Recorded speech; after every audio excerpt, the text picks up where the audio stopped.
Bienvenue dans la formation Principes généraux de secours d'urgence.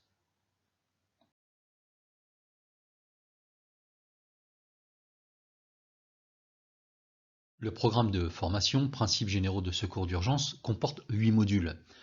Tout d'abord les principes de l'action, la protection, l'alerte évidemment, l'examen de la victime, l'alerte aux populations, la chaîne de secours et également un module important qui s'intitule Développement de l'enfant, scindé en 2 modules, le développement de l'enfant et l'hygiène et l'alimentation.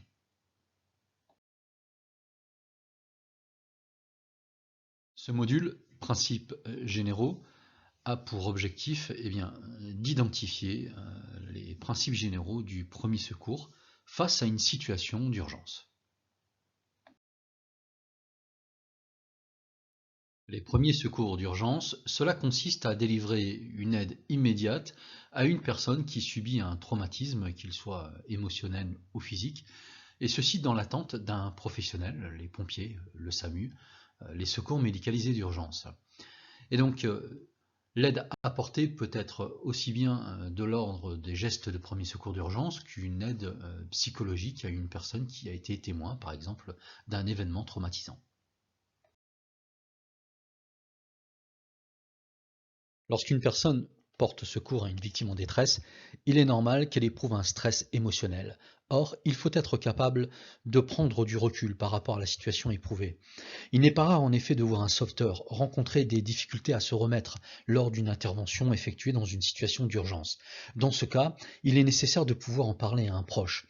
Et si les difficultés persistent, il faut absolument consulter un médecin. Pour le sauveteur, il est primordial de réduire au minimum les risques d'infection et de transmission d'infection. Pour cela, il faut veiller à être au minimum en contact avec le sang ou les fluides corporels de la victime. Il faut utiliser, si on en a la possibilité, des gants à usage unique ou à défaut, un sac plastique. Soyez dans tous les cas très vigilant si vous manipulez un objet coupant. Si possible, lavez-vous les mains à l'eau et au savon liquide avant et après une intervention auprès de la victime. Quant à la technique du bouche à bouche, elle présente peu de risques d'infection.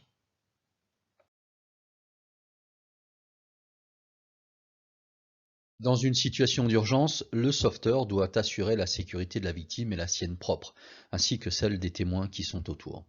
Pour cela, il doit écarter ou supprimer de quelque manière que ce soit les dangers ou les menaces qui persistent. Cette action est préalable à l'examen de la victime.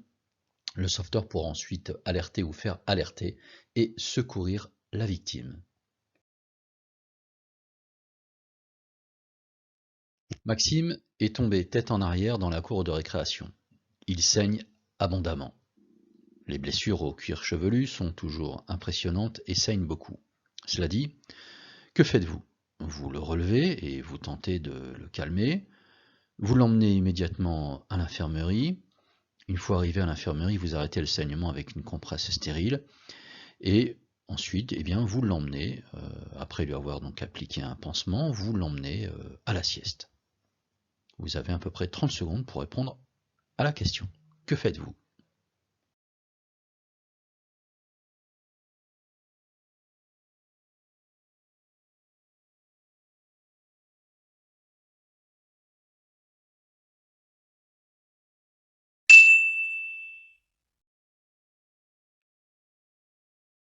Eh bien, en toute évidence, vous le relevez et vous essayez de le calmer. Vous l'emmenez immédiatement à l'infirmerie pour évidemment arrêter le saignement avec une compresse stérile. Il est bien sûr hors de question de le faire dormir après une chute. Il faut au contraire le surveiller et appeler les secours d'urgence en cas de trouble de la conscience.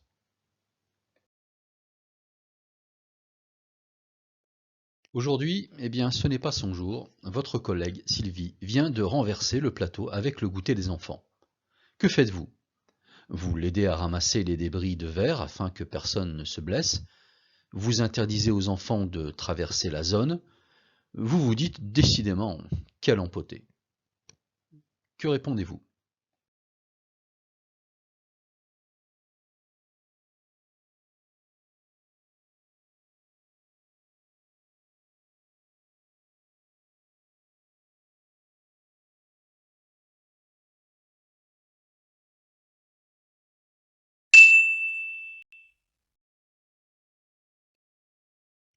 Évidemment, vous interdirez aux enfants de traverser la zone où se trouvent les débris. Éventuellement, vous pouvez déplacer quelques chaises ou une table pour interdire complètement le passage jusqu'à ce que la zone soit sécurisée.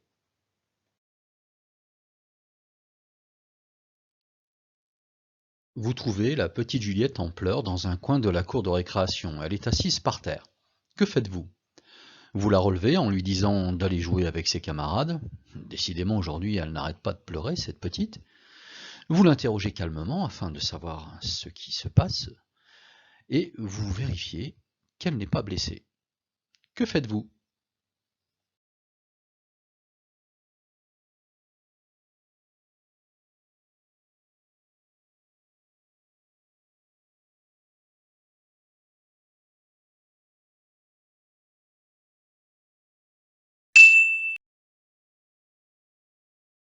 Eh bien, vous l'interrogez calmement afin de savoir ce qui s'est passé et vous vérifiez qu'elle n'est pas blessée.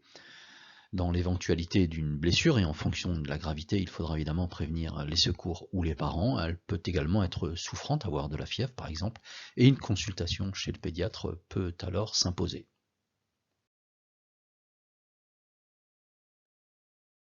Le petit Maxime est étendu au pied d'un arbre. Il est inconscient. Que faites-vous? Vous le transportez immédiatement à l'intérieur pour l'examiner. Vous vérifiez sa respiration et interrogez calmement ses camarades afin de savoir ce qui a bien pu se passer. Vous vérifiez qu'il n'est pas blessé. Vous restez près de lui et demandez à vos collègues d'écarter les autres enfants et d'appeler les secours d'urgence. Que faites-vous?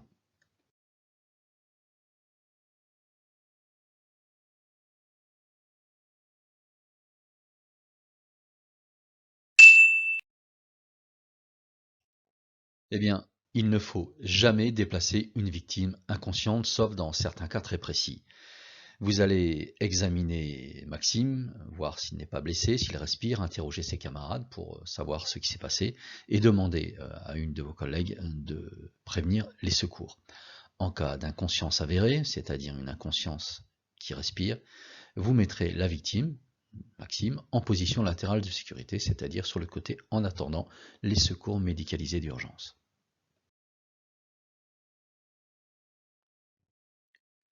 Voyons ensemble les points clés des principes généraux de secours d'urgence. La première des choses est évidemment de conserver son calme et d'éviter toute contamination avec le sang et les fluides corporels. Il faudra sécuriser les lieux et les personnes avant d'intervenir, c'est-à-dire d'examiner la victime.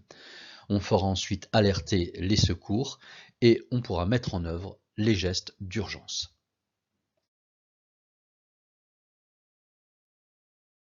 Ce module est à présent terminé. Dans le module suivant, nous parlerons de la protection. Merci de votre attention.